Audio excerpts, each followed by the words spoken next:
Yes. Yeah, Yes. yeah. And her dad looks like a fucking mobster. She brought him to some. I think it was her movie, and I was like, Jesus Christ, dude! And she's like introducing him to the press, and I'm like, he looks like he could squash your head like an egg. Like he's like, I see what she saw in him. Jesus. Oh God. You know who else is a mobster? Who's that? Hey there, everybody. Welcome back to Pixel. My name is Kevin. With me, as always, is Phil. And on today's show, we're continuing on Doom 3. The worlds are on fire. The worlds are on fire. They're on fire.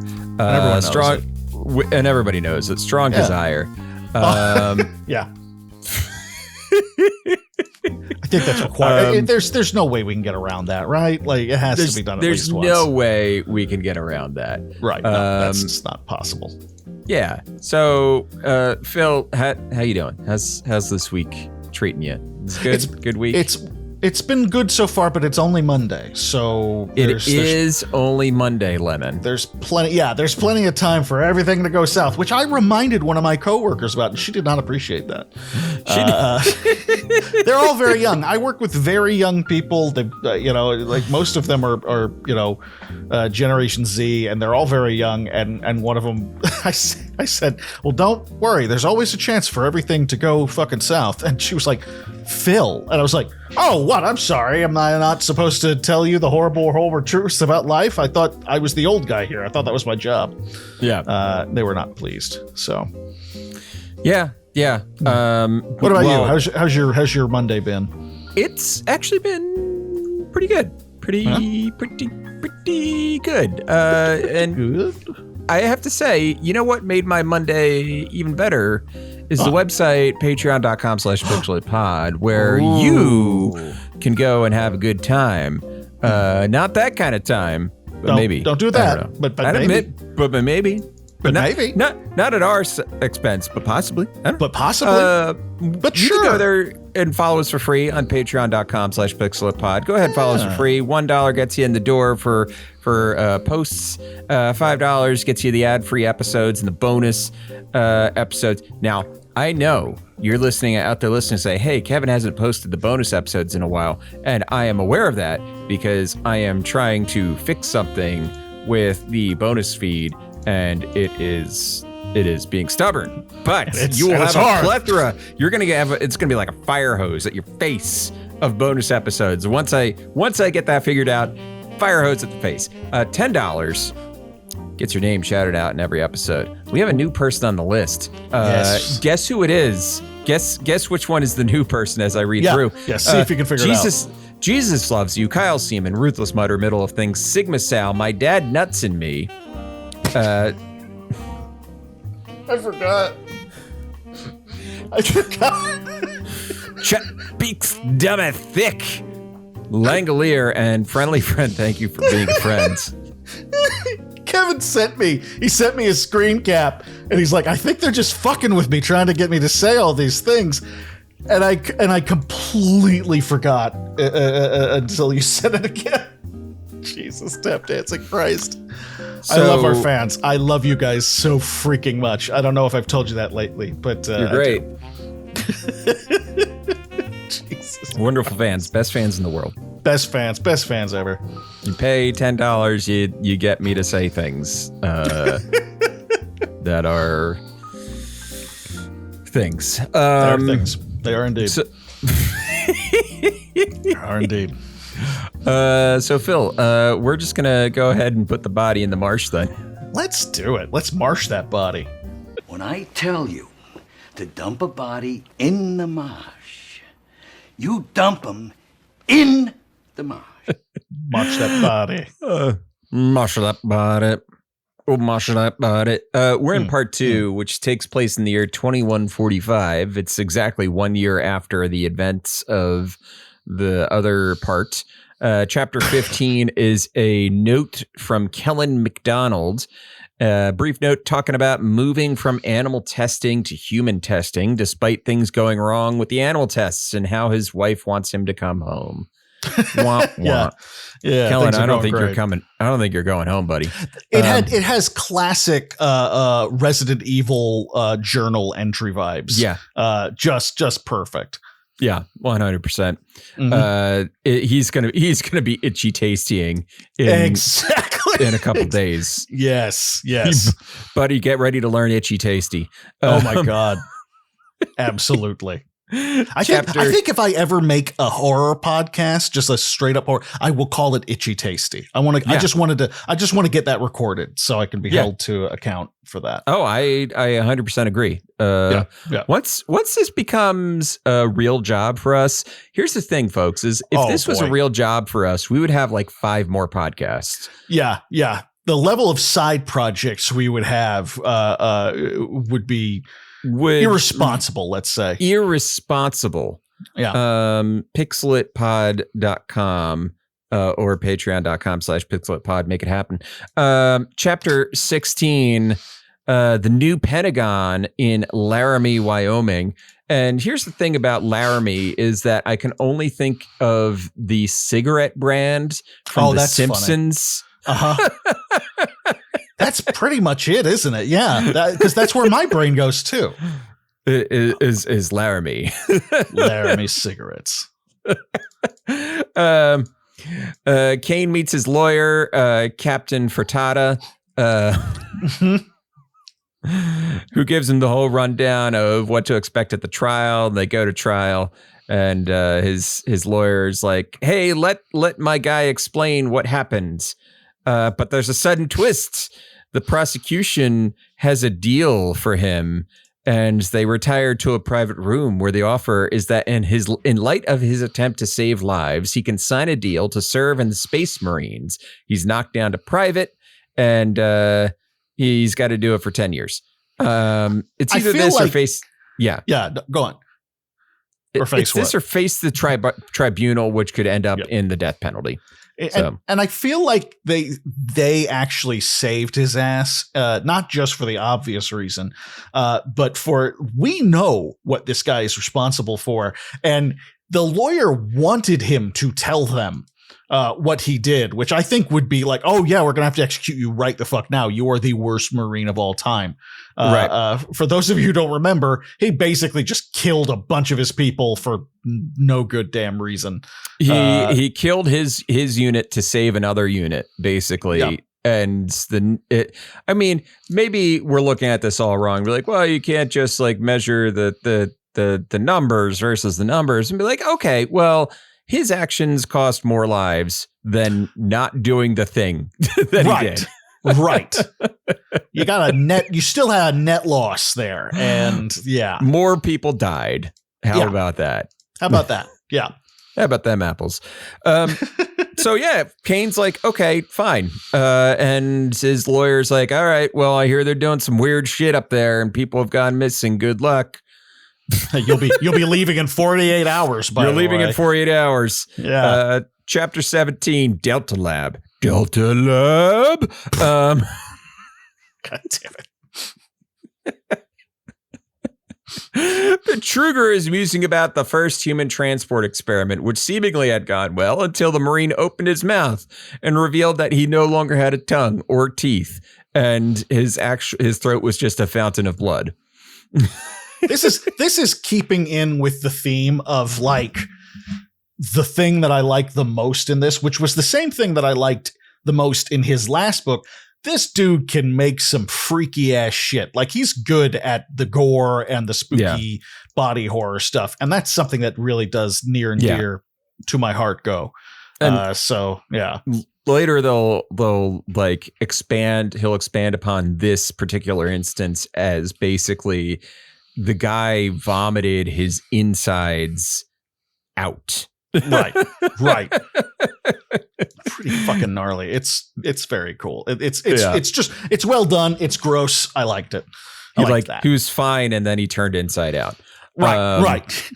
Much like that's how they get you. Yeah, much like a little boy who goes over the top of the swing set, he turned inside out. Or the gas that turns you inside out. Or the gas that turns you inside out. One sniff of that gas and you're inside out. Sorry. If I'm going to do a Simpsons reference, it needs to be a relatively obscure one. Yeah, exactly. You remember Inside Out Boy, right? It's oh shit! Core memory unlocked. Oh my god! Hold on. I have to list. Because I think I do. Yes! Oh my god! Wasn't this on Nickelodeon? Yeah. The kid went over. The kid swung over the swing set, and he turned inside out. I knew that you were referencing something that I knew. Yeah. Holy shit! I haven't seen this in forever. Oh, so cool. Okay, yeah, because he looks like Calvin from Calvin and Hobbes with glasses. Yeah, he does. Is extra spooky. Yeah. Wow, it's also like, wow, just like the God, what weird shit they had on Nickelodeon. They said, early yeah, 90s. just fine, fuck it, put it on there. I don't care. Put it on there. Sounds good. Yeah, He's inside out. He's inside out. It's not particularly graphic, but it's absolutely what they've advertised on the tin. So it's kind of shocking. Yeah. Anyway, he's Inside Out Boy. They make a real Inside Out Boy, or the gas from The Simpsons, whichever one you want to pick, whichever early '90s reference you want. Yeah, exactly. Whichever one just touches whichever you. Whichever one works for way. you.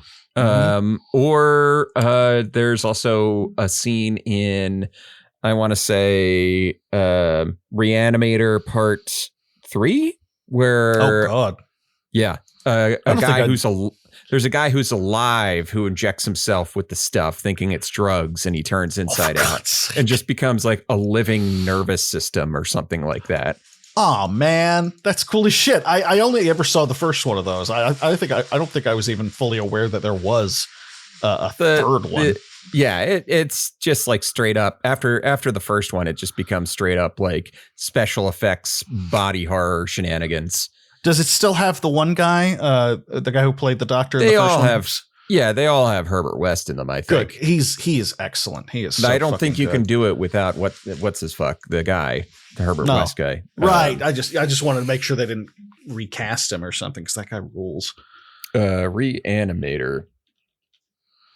Jeffrey Combs. There we go. Jeffrey Combs.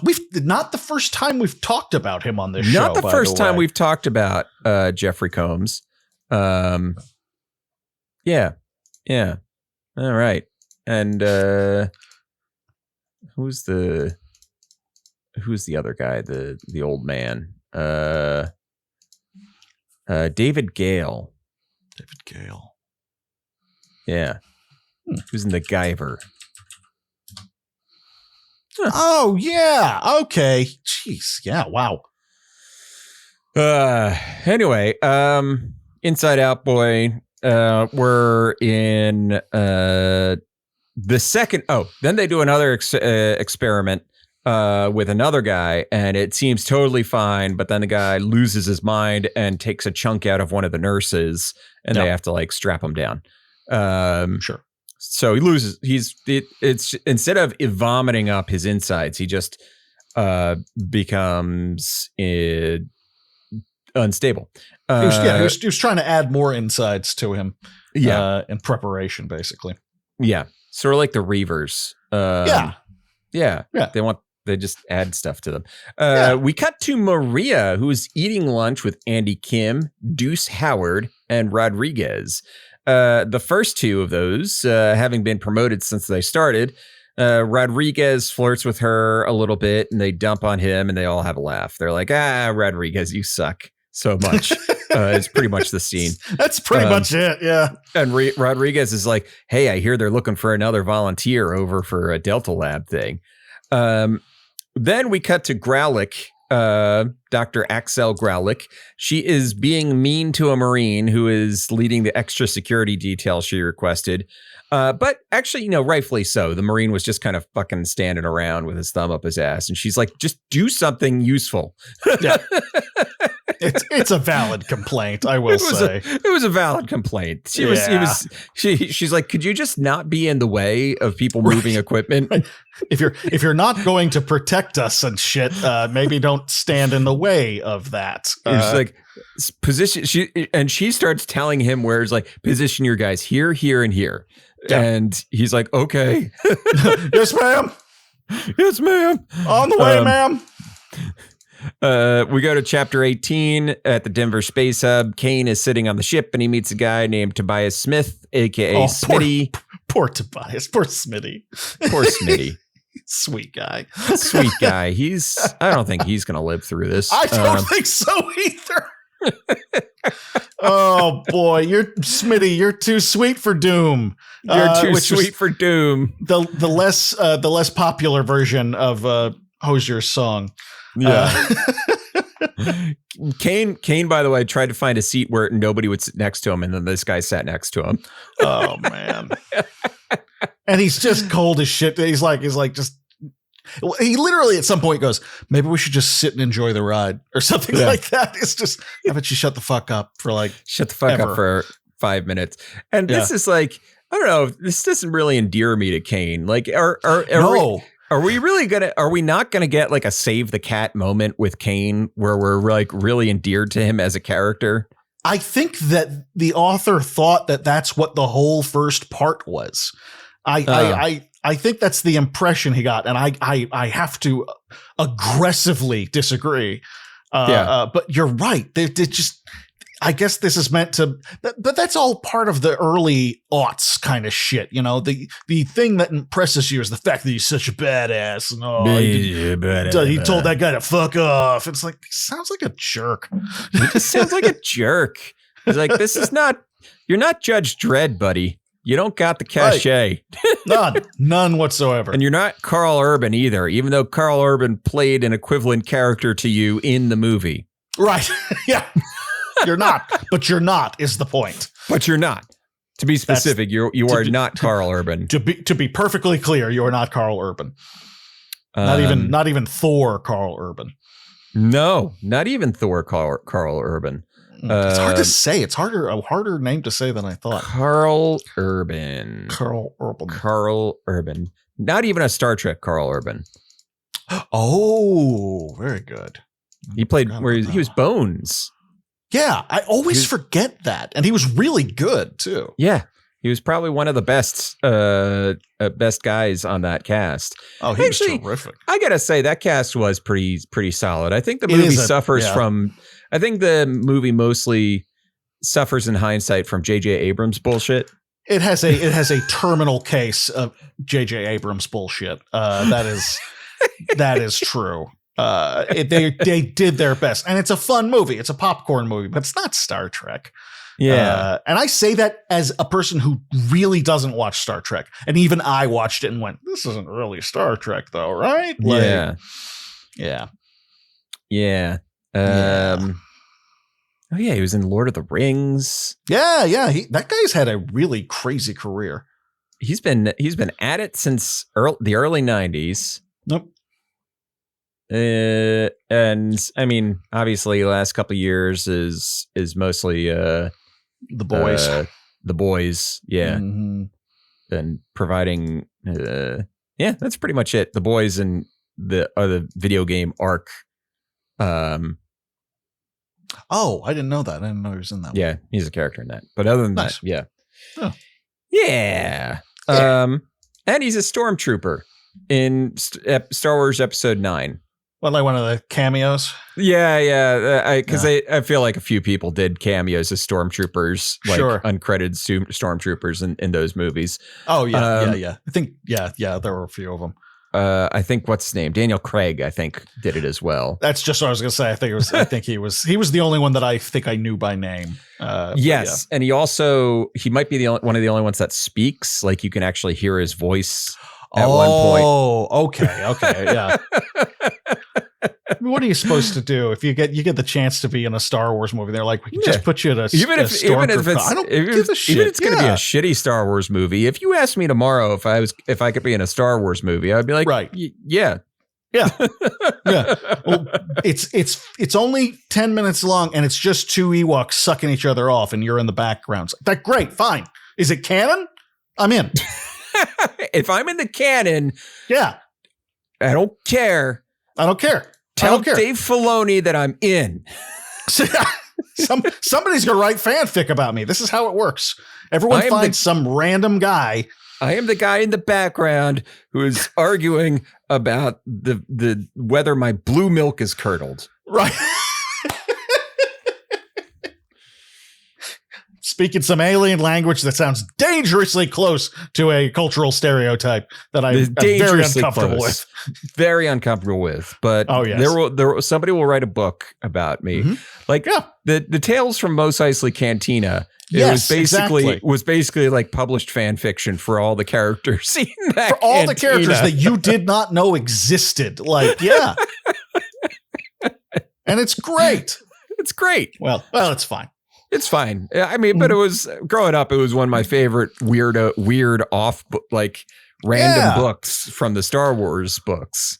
Oh yeah, it's super fun. Yeah, that was cool shit. Yeah. Anyway, chapter 19. We're in Delta Lab. Delta Lab. I'm going to do that every time now. I think you have to. Yeah. Betruger, you set a precedent. Betruger has put the Delta Lab in double secret probation, wondering who the traitor is, and is sending materials back to Kelleher. Meanwhile, Axel is investigating markings at the dig site, reminiscing about how Dr. Betruger started making her run everything through him, including giving him an artifact that they found and labeled U1. Stein asks her if he can dig deeper because the markings seem to originate from further below.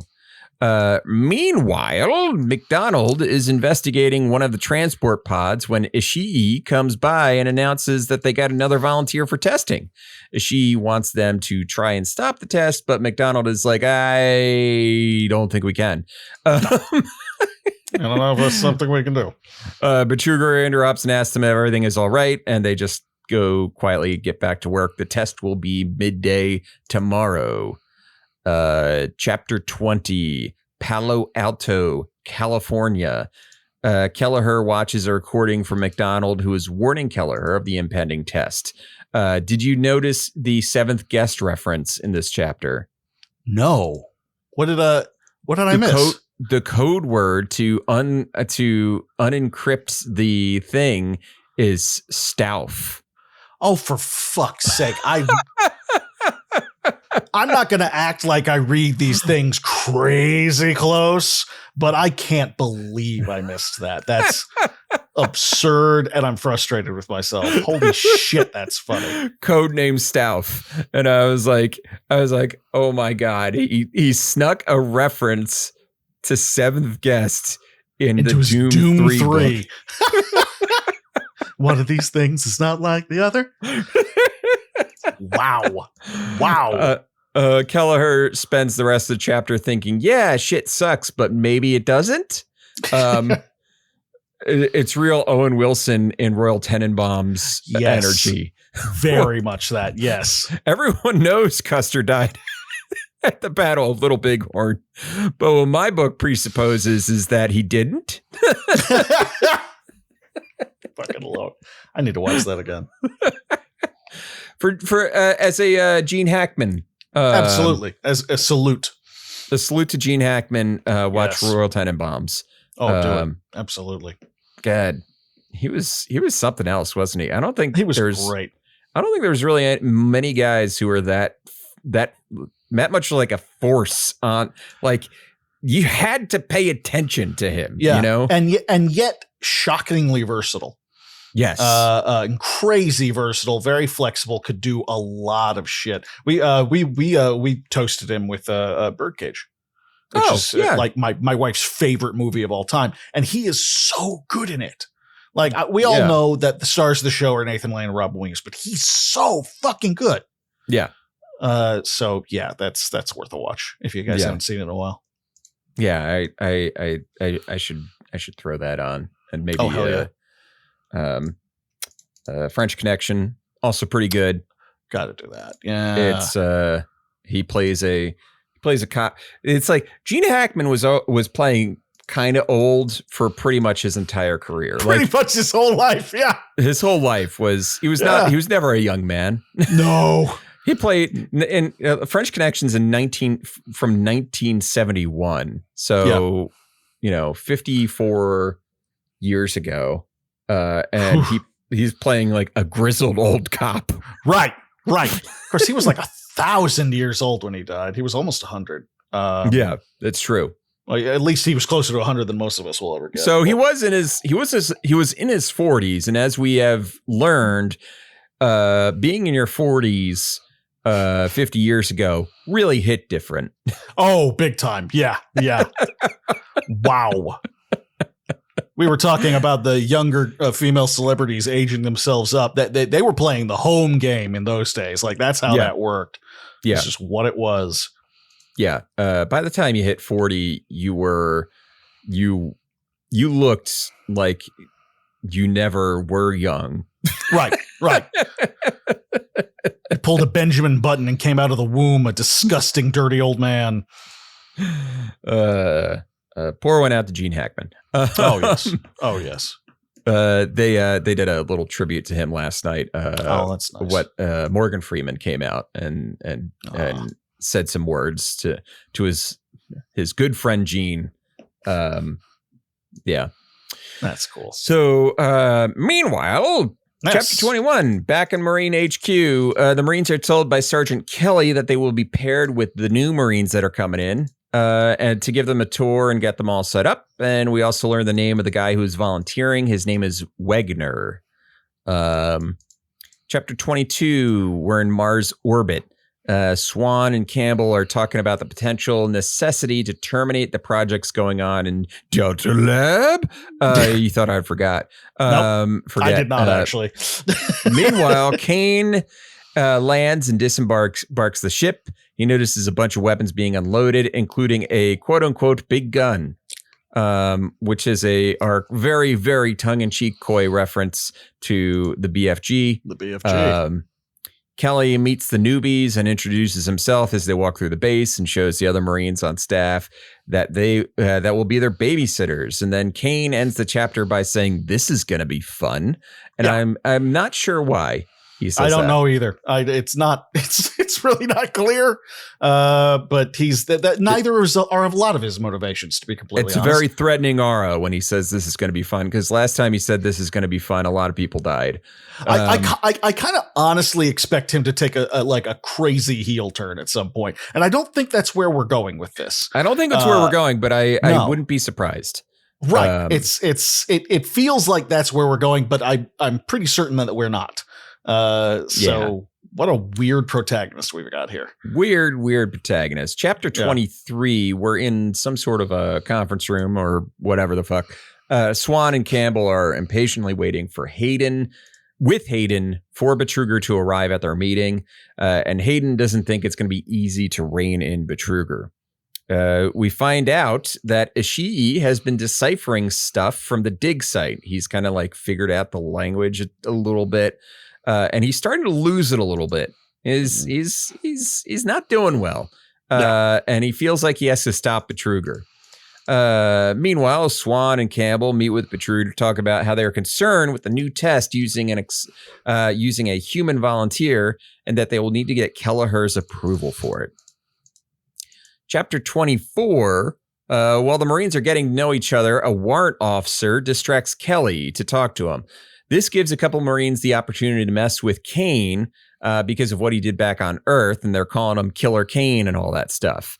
Kane then beats the stuffing out of the guy who is like in his face, and Kelly comes back and yells at Kane, yada, yada, yada. He ends up pairing Kane with Maria because they're both hotheads.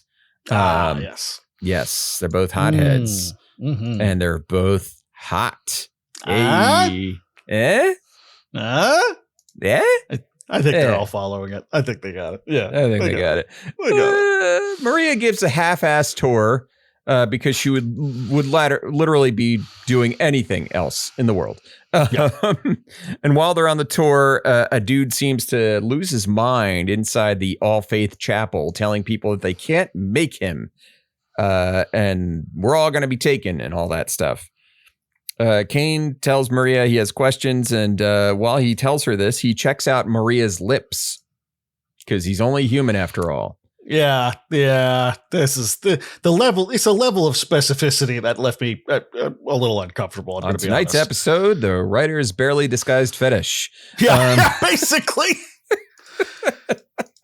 Someone learned a lot from Quentin Tarantino. I'm just saying. Yeah, they go somewhere quiet to talk, and Kane gets Maria's backstory, why she is where she is. Chapter 25, Axel and Tom Stein's team find a tunnel leading down, and it seems odd because it's more constructed than formed by the environment. She's got a bad feeling about it. Then the geologist chimes in and says, hey, we got a severe weather alert. We cut to Private First Class Tom Wegner getting his final checkup before the transport test. He's asking about whether there will be a good meal before doing it. Elsewhere, a Marine named Billy Suppa. I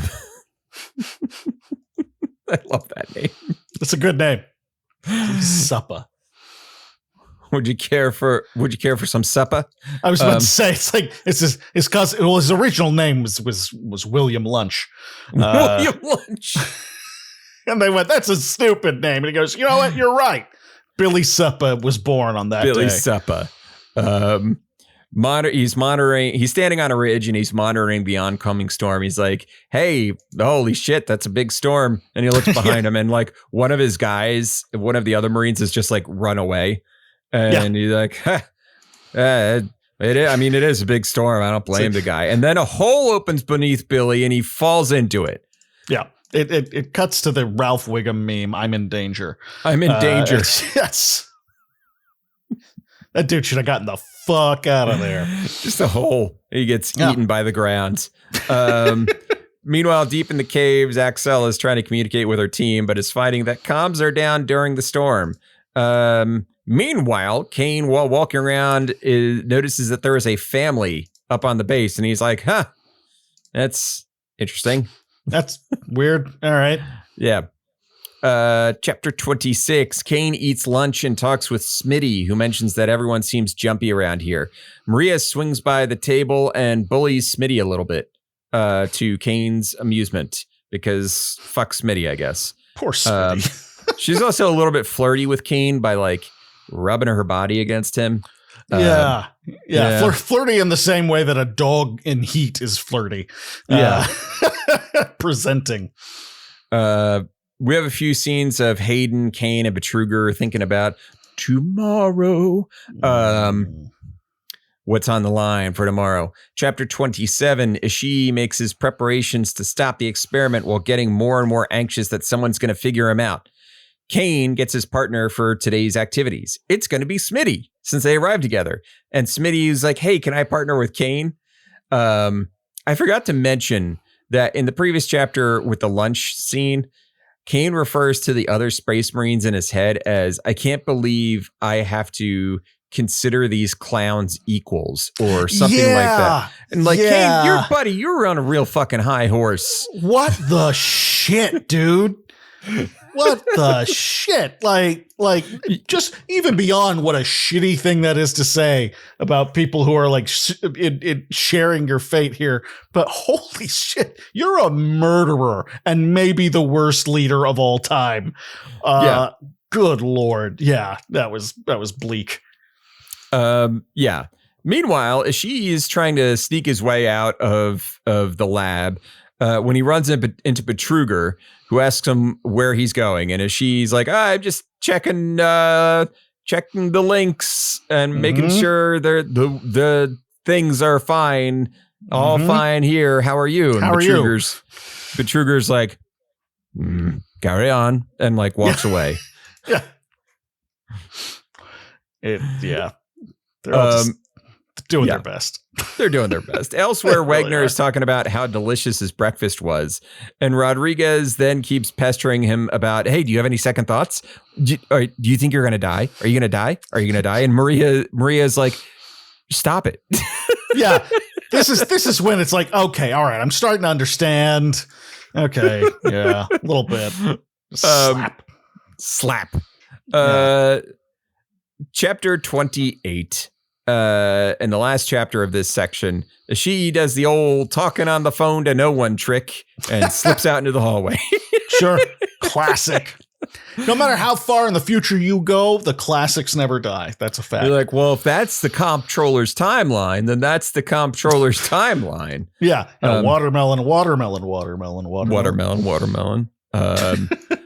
McDonald writes a letter to his wife that gives the vibes of a Civil War soldier telling his wife that he may not return home from the front. It's so true. It's so true. My dearest Anna. General Lee has us marching a fortnight to Gettysburg. The rations are cold, and so are the women. Oh, shit. Who am I writing? Sorry. Who am I writing to? I have no shoes. Because I had to eat them. I have a half a hardtack left, but no water to soak it in. Oh, my sweet Anna. Oh, I wish I could be in the comfort of your heftily bosoms this evening. Mostly for the body heat. I'm not going to lie, but still, mostly for the body heat. I do miss you. That's Signed, Aloysius Dunstan the Third. Aloysius Dunstan Jackson.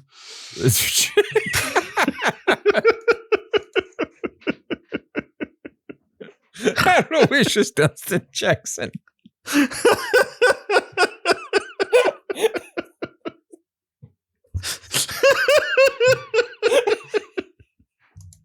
That might be the dumbest joke you've that's saying a lot. Let's be real.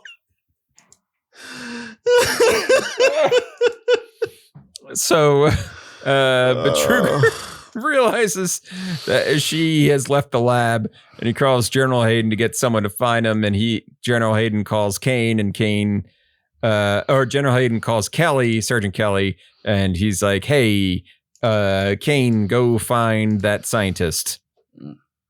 And that's the beginning of the game right there. Yeah. That's literally your first mission you're sent on. So yeah, is go find the science man. I don't think they don't. Kane is not in the name of your character. Like they never actually give him a name. You don't have a name. There's no name. Also, a Doom guy has no name. Yeah, I don't think Hayden actually is even in the game. Or I don't know. I looked through a plot summary. I was like, I don't see anyone named Hayden. Or Kelleher. It's mostly Swan. In the game, Swan is a board member of the of UAC, not the general counsel. Okay. So in the book, he's like, it feels like the book is a second draft of the story that Costello wrote for the game. Yeah. Like a serious prologue. Because we're 2/3 of the way through the book, and we are just starting the game. And let me tell you, I've skimmed forward to the end. We're not going to get that far in part one in this book. Now I know why there's another book. Right. I will give Costello full credit though, and I think part of this might just be my own personal taste. I dig the archaeological shit. But I've always loved the aura of like the spooky unearthing exorcist kind of like Pazuzu artifacts shit. Like that's always been something I enjoy. Yeah. So that might just be my own taste, but I do enjoy when he's getting into the nitty gritty of the demon, and then he brings in Kane, who I think he assumed everyone was like there for Kane, and I couldn't care less about that dude. I do not care. Yeah. So yeah. Not a fan. No. Do not care. You know what? It reminds me a little bit, a tiny bit with the digging and all that stuff, is a little film written and directed by a master of horror, starring Ice Cube, called Ghosts of Mars. Ghosts of Mars. I never saw that. I think I didn't remember it existed until you just now mentioned it. John Carpenter's Ghosts of Mars. Yeah. Go ahead and check that out. Not great. Ice Cube plays a character named Desolation Williams. Fuck. I mean, yeah. It's we got Natasha Henstridge, Ice Cube, and Jason Statham. Wow. Oh, and Pam Grier's in it too. Do they call him Desi? Desi? Desolation. You figure you can't just call him Desolation, right? I don't remember. Yeah, it's got a 23% on Rotten Tomatoes and a 35% on Metacritic. But you know what? Maybe I'll rewatch it. Why not? Why not? I love John Carpenter. Yeah, even his shit is still pretty fun. It's fun. Yeah. Phil, what do you think so far? I not bad. It's not terrible. I am perplexed and confounded by Kane as a character. I really don't like him, but the more I think about it, the more I'm realizing like this is just really of its time. Yeah. This is the Doom guy of the early thousands, right. There was just a lot more tolerance for, stupid, toxic bullshit like that in our entertainment. Right. And it's just, but I'm not impressed with him. I'm not, it's odd. Especially, and I think sometimes it's because, the Doom guy we have now is so steeped in, gravitas and lore and that kind of thing. So this guy seems the Slayer, right? From hell. He is there to destroy demons, right. And this is just kind of lame in comparison. It just doesn't really work for me. But I will say that the science parts and the archaeological digs and all that stuff is kind of, if it's not exactly where it could have been, but it's kind of like what they could have done with the Dead Space novels. Where it's like we could have used a little more of this, right, and a little less of board meetings and shit like that if you wanted to really build your tension, which this book is aiming for, really. Right. I agree. So you know what, we've definitely read a whole lot worse. But it is perplexing at several times in the weird. Reading. Yeah, we got. I agree. We got weird choices, but also fine. Yeah. I think if you read it with an eye for the context of the time, you can. It'll help you get through it. But I don't think that this would please most people. Right. At least the Kane shit. So yeah, exactly. Yeah. That's that'll be it for the book for this part of the episode. That means I have one question. Okay. What are you playing? Oh, okay. I played a few more. Now the last episode we did, What Are You Playing? For everyone to know, we did an interview with an upcoming author. That's probably not going to get posted for a little while. So it's going to be like over a month from now. So that episode's going to seem a little out of order in terms of the What Are You Playing? But yeah, you can roll with it. Just roll with it. I think you'll be all right. But we talked about a lot of Next Fest stuff during that, and I continued down that road with some more demos. I'll start with the one that least impressed me. It's called NWO Anarchy Collapsed. It's like one of these world domination games where it's all from the like you're just looking at a map of the world, and you're starting as one of the countries, and you're trying to take over the world after everything's collapsed. It plays like an old browser game, to be completely honest. There's a lot of the same, like, okay, I took this country, so now I want to put this guy and this guy and this guy here, and then I move on to the next thing. And probably it's supposed to just a baffling, egregious amount of AI art.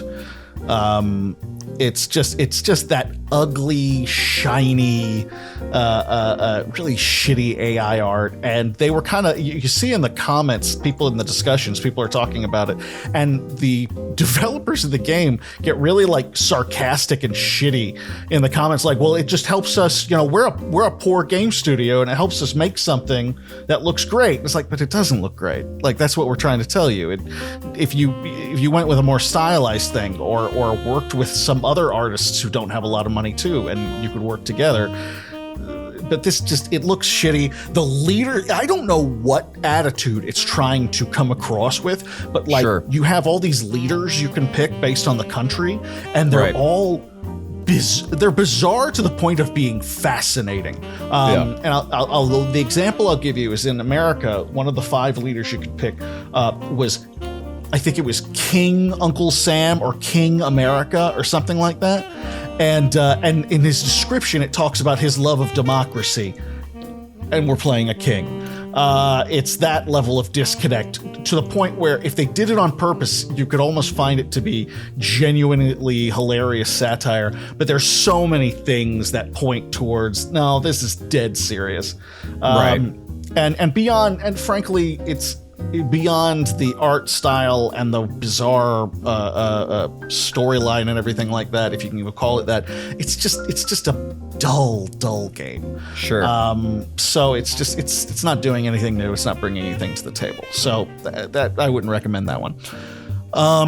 One that I did enjoy, and it's going to seem at first like maybe it's just the same old thing, but I played Tower Dominion. Okay. Now this is a tower defense game, as the name kind of suggests. It's very cartoony. It's also very Warhammer inspired. All right. You've got all these different leaders you can pick, and you unlock them as you go, and they all have different powers and synergies and whatnot. And one of the armies in particular is super imperial, emperor worshipping shit. And another one kind of looks like kind of more of a Soviet Khador. I think it's Khador from this other miniature game. Okay. And it's fun and kind of addictive in the same way a lot of well-made tower defense games are, where you've got your area, and you're setting different guns at different rounds to stave off the hordes of aliens. The difference in this that I haven't seen in other tower defense games is you're actually placing the trenches around your headquarters as you go.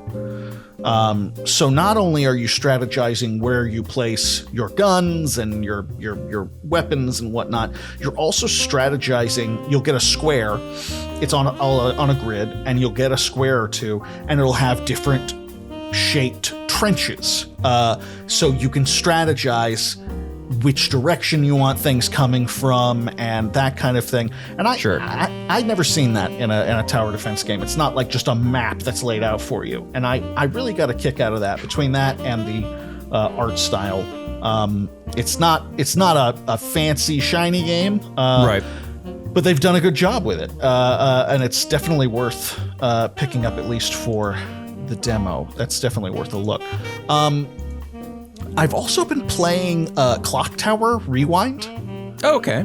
Yeah, I never played Clock Tower. I mean, and that's such a kind of a important classic. Yeah, I don't think I played it all the way through, but I did play it around when it came out. I mean, I played a bit of it, The actual original game? The original, one of the original Clock Tower games, yeah. Nice. Oh, that's cool. That was always, I never had got my hands on that one.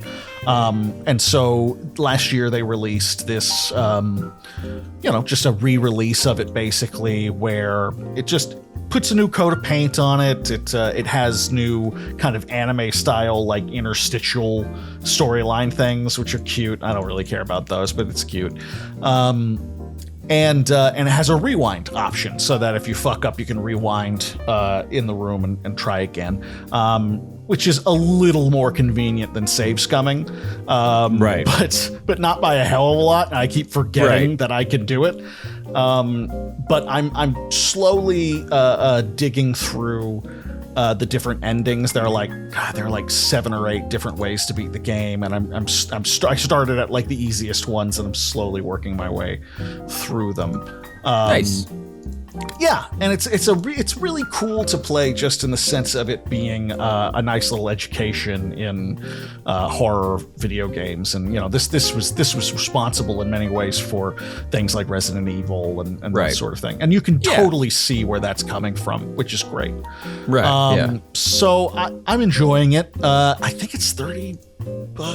I don't know if it's worth that. No, it's 20. It's 20. 20's okay, but if you're interested, I might wait for it to get on sale. But it's a fun way of getting back into an older game, and you're seeing this more and more. We talked about The Thing and some other games that are older, and they're getting re-released like that, and I'm happy for that, because it helps fill in some gaps, maybe in your video game educational background. your miseducation of Phil Keeling. Exactly. Yeah, just that. Apologies, Lauren Hill. Oh, you don't need to apologize to her. But Kevin, what are you playing? Let's see. What am I playing? I am. Hold on. The Steam is being annoying. Come on.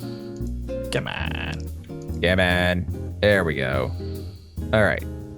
I have played recently Pathfinder Wrath of the Righteous.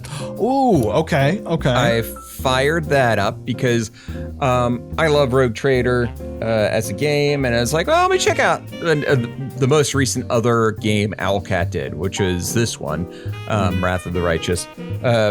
And it uses the Pathfinder system, which is a bit more closer in flavor to D&D. At what point does Pathfinder split off of D&D?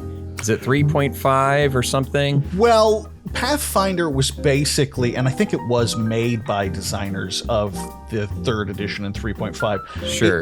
It was basically a response to 4th edition, which is very maligned. Some would say unfairly. It's just a very different game. And so Pathfinder was designed around that time period, it was released around 4th edition, basically as a memory of the 3.5 era, and it plays very much like that era, which is a lot of fun. It can be a little complex, but I haven't played it yet, but I think the 2nd edition is a little more, they streamlined it a little more. Okay. But the 1st edition was very numbers heavy. Yeah, I think, and I'm pretty sure this is based on 2nd edition Pathfinder. I'm not sure. I just remembered, like, it was as I was playing through it, and I noticed that, like, your movement points, the amount of movement you did affected whether you could take an action or not. It was weird. It was actually not that dissimilar to what was the other game I played? The Chaos Gate. Warhammer game. It's a very strategy game kind of thing, action points and stuff like that. Yeah. And I don't even know if that's in the Pathfinder system or if that's just the adaptation they did for this game. Right. What's interesting about this game is that it actually starts out, by default, it's not turn-based. It's more like an ARPG where all your characters are just kind of doing their thing, and you hit the spells and they're on cooldown, et cetera, et cetera. And I was like, that's not necessarily what I signed up for. I want and then there's an option to switch it over to turn-based, but I was like, that's weird that it's turn-based is off by default. That is odd. Yeah, I wouldn't. And it's not like turn-based is like a throw-in. It's like when you switch it over to turn-based, there's like all these additional graphical and UI elements that pop up and stuff like that. Right. And it's like, so it's clearly well thought through. It wasn't just an add-on. It's not just an add-on, but it's just off by default. Maybe I accidentally turned it off, but I don't know. I don't think I did. That's weird. Yeah. So anyway, yeah, I'm trying that out. It's interesting so far. I don't have a ton to say, but it's funny going to that and like, oh yes, this is a fantasy, more of an upbeat fantasy world rather than Rogue Trader, where the grimdark future, rather than the grimdark future. That's right. Okay. Yeah, I imagine that's a bit of a breakneck situation. Yeah. Oh, totally. The vibe's completely different. Like every character I meet, I'm like, what awful thing are they gonna say to me? And but I stole these beans, and I'm like, oh, okay. Like, I stole these beans to feed my family. Right. And like the options aren't Abelard execute this man. Right. In the name of the Emperor. First, Abelard.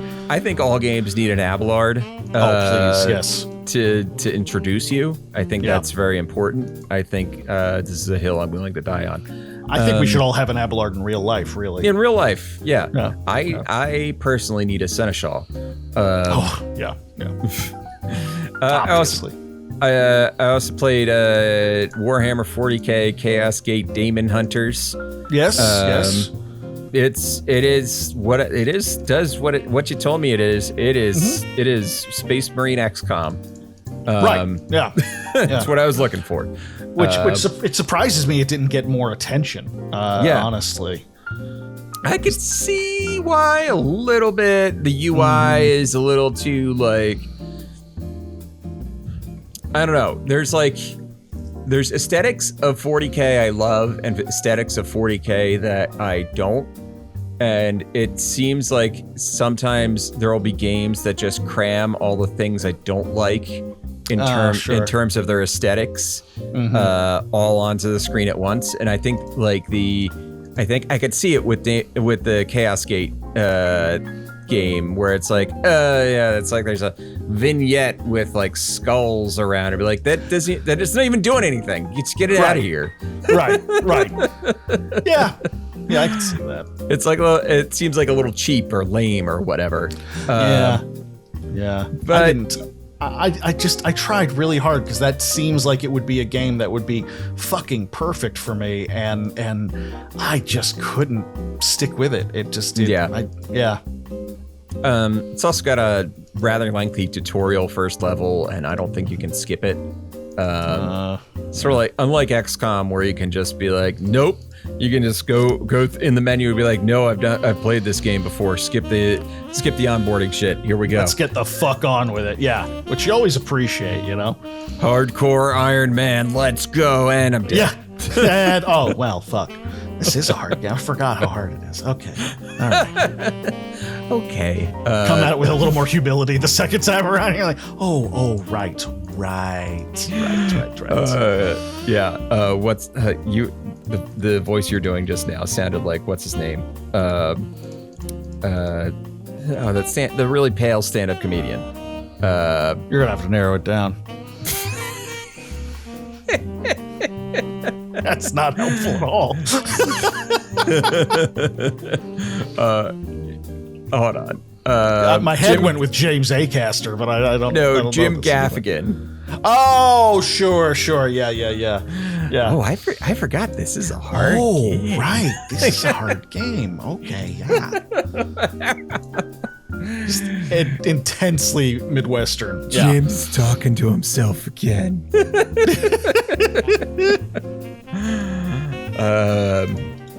Yeah.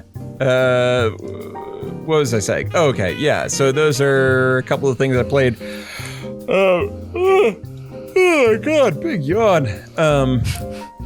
I started playing Dead Island 2 again because it was in my backlog, on my Steam backlog. Like I played it a little bit when it was a free Epic game or something like that. But now it's on Steam, and I was like, all right, well, let's do it. Yeah. Fired that up. I'm pretty much caught up to where I was when I played it initially. So I'll keep you all updated on that. And what else? Oh, I finally was like, you know what? Let's see what all the hubbub is about with Crusader Kings 3. Oh, okay. It's like one of those things where I'm playing it, and had this game come to me at a certain age, I probably would still be like, I would have been obsessed with it. Sure. I think. Yeah. At a much younger age, I think I would have been obsessed with it because I played like a tutorial. It's one of those, it's a tutorial, but then it just launches you into the, like, you just keep playing that file, right? Right. So you're an Irish petty king, and you tutorialize through like, oh, this duchy is like yours by right, but some other dude has it. So you're going to go to war and take it from it. Like all that kind of stuff. And like, I started getting a little bit into it because you're like, oh, I can fabricate a false claim against this place, this barony, and then I could go to war with that barony, but it might upset the petty king who that baron is a vassal to. And I got into a feud with one of the guys who was like in charge of one of the duchies inside. He was my vassal, right? But I got into a feud with him because he didn't like the cut of my jib. I don't know what to tell you. So I spent 5 years in game laying out a plan to murder him. Okay. Yeah. It took 5 years to get the plan to the point where there would be absolutely no failure. And during the course of that, my spy master died. She was like an older lady and she died, so I had to swap in a new spy master, and it was a mess. But in the end, I had gotten one of his like viziers to kill him by poisoning his wine. But then there were still rumors that I did it. And his son, I didn't think about it, but his son inherited the land anyway. I was trying to just like end the line. I needed to think a little bit further ahead. I needed to kill his son first. Now, his son was only 10 at the time of the murder. It would have required killing a 5-year-old, but you got to make these decisions in Crusader. We've all seen Richard III. We know how it works. It's understandable. We know how it works. So I save scummed a little bit there because I was like, it's not really what I want to do. I did end up killing the guy. I had his son though. That's the thing, is his son was in my possession as my ward. Okay, yeah, sure. Well, that's how they get you. That's how they get you. But I gotta tell you, have you played any of these games? I tried. I know I have one of them. I try, and I'm in the same boat as you. I feel like if this had hit me at a younger time in my life, when I had more patience and largeness of mind to take in a whole this it's just too complicated. It's just too goddamn complicated. There's like so much stuff you can have the time set to just like every day goes by pretty slowly. And what's funny is like, oh, I get it. This is not Civ where you're just like entering and like, all right, I'm waiting for this technology to do stuff. There's like 15 things you could do on any given day, or like set up where you're like, okay, well, I want my tax collector to start tax collecting, and these people are getting a little rowdy, so I need my my marshal to go down there and teach them what for. But I also gotta look into set up weddings for all of the people in my court. I gotta make some marriages happen, arrange a marriage between my wife's sister and the fucking Duke of wherever in the Holy Roman Empire. It's amazing. And that's the thing. That sounds excellent. That sounds great. And I just know that I'm going to get into it and be like, oh no, never mind. I don't think I got the attention span or the time for this. I don't think I can do it. Now, what if there was a Warhammer 40K version of that? Well, that's different. Don't be silly. Yeah, it would have to be 40K though, because they did do. It wasn't Crusader Kings, but the Total War. Oh, they did Warhammer.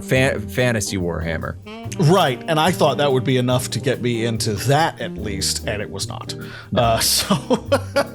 I have not much interest in Fantasy Warhammer. It's fine. It's not fine. The same for me. Yeah. Yeah. It's just I just imagine doing a Crusader Kings 3 and 40K, and it's like okay, well, I have this. You play a noble, right? And you're like, I have all these kids, and I gotta send you're marrying them off, and be like, all right, well, this girl is gonna be married to the emperor, and she's gonna become a what is it, Adeptus Sororitas or right. Yeah. Or she's one of the noble houses that breeds astropaths and stuff like that, so she gets sent to be an astropath choir. On a ship. Yeah. That would be cool. That's a navigator house, In answer to your question, I'd make more of an effort. Yes, I'm not going to. Not going to act like I wouldn't. I absolutely would.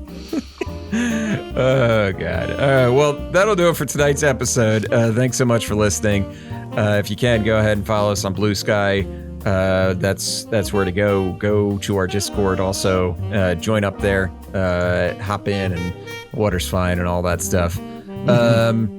Yeah, I'm having trouble with my knee recently. It's just. Ooh. Yeah, it screams every time I walk. I see. Yeah, you should probably. Yeah. Is that an exorcism or what's that? Well, here's the thing, and because this happened to me, and I need you to pay attention close. Did you have pencil and paper? Yes. Yeah. Okay, this is what you do.